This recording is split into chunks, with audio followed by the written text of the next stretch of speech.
When you attempt to upload a vector file to Freepik and see one of these error messages, it indicates that your file doesn't comply with Freepik technical requirements. Here's how to correctly prepare your vector files for Freepik. Welcome back. If you're not familiar with Freepik, it's an online marketplace where you can sell your content, including vectors, photos, and Photoshop templates. If you'd like to learn how to contribute, check out my YouTube channel, Facebook page, or TikTok. Let's dive in. We have a set of icons to prepare for Freepik.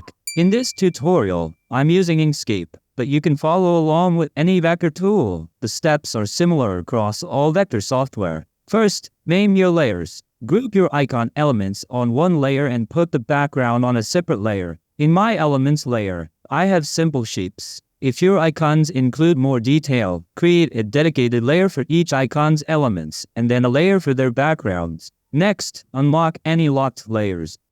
Then check for shapes outside the artboard and delete them, so only the main subjects remain on the artboard. Now that our layers are organized and stray shapes are cleaned up, it's time to define our canvas size. Let's set up the artboard dimensions. Click the Pages tool down at the bottom of the left toolbox. That brings up the artboard controls in the top left. Right-click on the ruler and switch your units to pixels. Then make sure your short edge is at least 2000 pixels and your long edge is no more than 10,000 pixels. After setting the size of your canvas so that the long edge length does not exceed 10,000 pixels and the short edge length does not exceed 2000 pixels, now that your canvas is correctly sized, it's time to export your design as an EPS file. In Inkscape, go to File. Then click Save As. Then in the bottom left of the dialog, click Guess from Extension. Select EPS from the drop-down and click Save. In the EPS Options dialog, check Embed Fonts if you have any text. Enable Rasterize Filter Effects if you've used effects. Set DPI to 300, and finally click OK. Now that you have your EPS file, let's export a JPG preview. In Inkscape, go to File, then click Export. This will open the Export panel on the right. In that panel, click here and choose JPG from the Format drop-down, then click Export.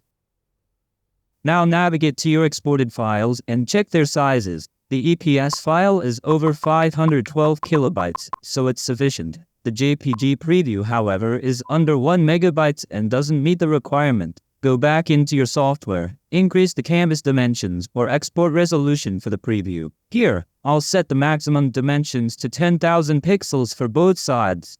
Then I'll resize the elements to 10,000 pixels. And do the same with the background to fit the canvas.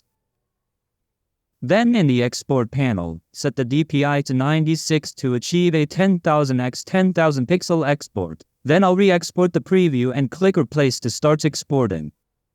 After export, navigating to the re-exported files and checking their sizes, the JPG is now 1 megabyte, making it sufficient for our preview. Now, make sure the JPG and EPS files have the same file name. Then select them and go to your Freepik account. Remove the files that had upload errors, then return to your prepared files and drag and drop them into the upload section.